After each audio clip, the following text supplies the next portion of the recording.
فشارەکان بۆ سنووردارکردنی ڕۆڵی کۆماری ئیسلامی لە عێراق زیاترە بن.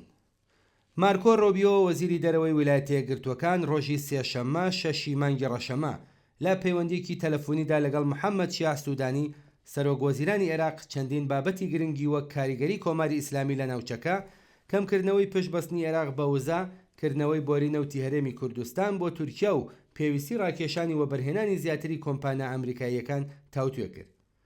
تامی بروز وتەبێژی وەزارەتی دەرەوەی ئەمریکا ڕایگەیاند کە ئەم گفتوگۆیە ڕێکەوتن لەسەر پێویستی کەمکردنەوەی پشتبەستنی عێراق بە وزە و پابەندبوون بە مەرجەکانی گرێبەستی کۆمپانیا ئەمریکاییەکان بۆ زیادکردنی وەبەرهێنان لەخۆگرێت.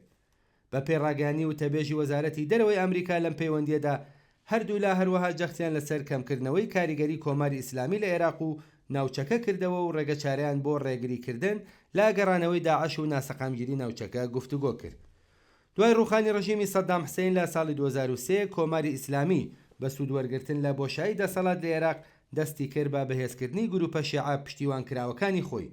ئەم پرۆسەیە لەگەڵ دەرکەوتنی داعش لە ساڵی 2014 خێراتر بوو و گروپەکانی ژێر پشتیوانی ئێران وەک بەشێک لە بەرەنگاربوونەوەی داعش هاتنە مەیدان. سەرەڕای شکستی داعش ئەم گروپانە هێشتا بە چالاکی سەربازی و سیاسی خۆیان بەردەوامن.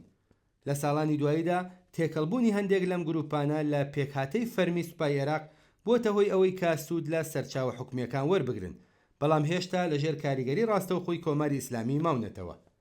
ئێران لە ڕێگەی ئەم گروپانەوە چەندین ئامانج بوو بە دوواداچوون دەکات، لەوانە بەرەنگاربوونەوەی کاریگەری ئەمریکا و هاوپەیمانەکانی لە ناوچەکە و بێزکردنی پێگەی خۆی لە عێراق.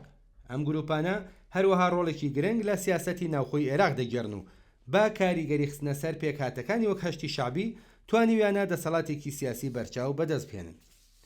دوای دەستپێکردنی شەڕی غەزا گروپگەلێکی وەک کەتایبی حیزبوڵڵا و ئەسایبی ئەهلی حەق هاوکات لەگەڵ گروپە شیعەکانی دیکەی ناوچەکە چەندین هێرشیان لە دژی هێزەکانی ئامریکا لە ناوچەکە و خاکی ئیسرائیلی ڕێخست.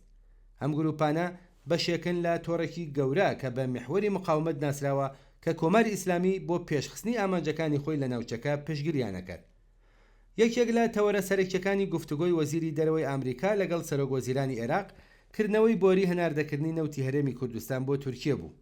ئەم بۆریە کە لە ساڵی 2023 بەهۆی ناکۆکیە یاساییەکان لە نێوان بەغدا و هەولێر و بەغدا و ئەنکارا ڕاگیرا بوو، ئێستا ئامادەیە بۆ دەستپێکردنەوەی چالاکی. حکوومەتی عێراق ڕایگەیاندووە کە هەموو ئامادەکاریە تەکنیکی و کاریگەریەکان بۆ دەستپێکردنەوەی هەناردەکردنی نەوتی هەرێمی کوردستان ئامادەکراون. بە پێڕێکەوتنی دوایی نێوان بەغدا و هەولێر هەناردەکردنی نەوتی هەرێم لەژێر چاودێری کۆمپانیای دەوڵەتی سۆمۆ جێبەجێکرێت.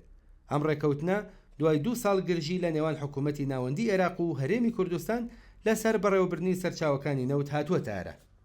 بەرپرسانی هەرێم دوای چەندین ساڵ کێشمەکێش بەڵێنیان داوە داهاتی فرۆشتنی نەوت ڕاستە و خۆ بخەنە حسابی حکوومەتی ناوەندیەوە. ناکۆکیەکانی نێوان بەغدا و هەولێر لەسەر سەرچاوەکانی نەوت بۆ چەندین ساڵ پێشتر دەگەڕێتەوە. هەرێمی کوردستان لە ساڵی 2013 دەستی بە هەناردەکردنی سەر بەخۆی نەوت کرد بوو کە ئەمە بۆ هۆی ناڕزایەتی حکوومەتی ناوەندی. دادگای نێودەوڵەتی نێوەندگیری لە پاریس لە ساڵی 2023 ڕایگەیان کە تورکیا ڕێکەوتنامەی بۆری ساڵی 1970 لەگەڵ عێراق پێشێل کردووە. ئەم ڕێکەوتنامەیە تورکیای پابەند دەکرد کە تەنها بە ڕەزامەندی بەغدا نەوتی عێراق لە ڕێگەی بۆری کەرکووک جیهان هەناردە بکات. تورکیا بەبێ مۆڵەتی بەغدا نەوتی هەرێمی کوردستانی ڕاستەوخۆ کڕی و هەناردەی کردبوو کە بووە هۆی ئەم بڕیارە. ئەم بڕیارە بووە هۆی ڕاگررتنی ڕۆژانەی زیاتر لە 300,000 بەرمیل نەوت. لا سەرەتای مانگی ڕەشەمەی 1403 پەرلەمانی عێراق هەموارکردنێکی لە بودجەدا پەسەند کرد کە مەرجی نوێی بۆ هەناردەکردنی نەوتی هەرێم دیاریەکات. بەپێی ئەم هەموارکردنە تێچووی بەرهەمهێنانی هەر بەرمیلێک نەوت لە هەرێم نزیکەی 16 دلار دیاری کراوە کە 2 بەرامبەری نرخی پێشوە. ئەم هەنگاوە ڕۆڵێکی گرنگی لە خێراکردنی دانوستانەکانی نێوان بەغدا و هەولێر هەبوو. دەستپێکردنەوەی هەناردەکردنی نەوتی هەرێمی کوردستان دەتوانێت کاریگەریەکی بەرچاوی لەسەر ئابووری عێراق بێت. ئەم ڕێکەوتنە نەتەنها یارمەتی بەهێزکردنی بودجەی حکوومەتی ناوەندیەدات، بەڵکو ئەتوانێت گرژە سیاسیەکانی نێوان بەغدا و هەولێر کەم کاتەوە. لەگەڵ ئەوەشدا جێبەجێکردنی سەرکەوتوانی ئەم ڕێکەوتنە بەندە بە هاوکاری نزیکتری لایەنەکان و پابەندبوون بە خاڵەکانی ڕێککەوتن. لە هەمان کاتدا ڕۆڵی ئەمریکا لە خێراکردنی ئەم پرۆسەیەدا بەرچاوە. واشنگتۆن هەوڵەدات بە کەمکردنەوەی پشتبەستنی عێراق بە کۆماری ئیسلامی و بەهێزکردنی هاوکاری ئابووری لەگەڵ بەغدا کاریگەری خۆی لە ناوچەکەدا زیاد بکات. ئێستا دەبێت ببینین ئایا ئەم ڕێککەوتنە ئەتوانێت ببێتە چارەسەرێکی هەمیشەیی بۆ بەڕێوەبردننی سەرچاوەکانی نەوتی عێراق یاخود دەبێتە هۆی گرژی نوێ.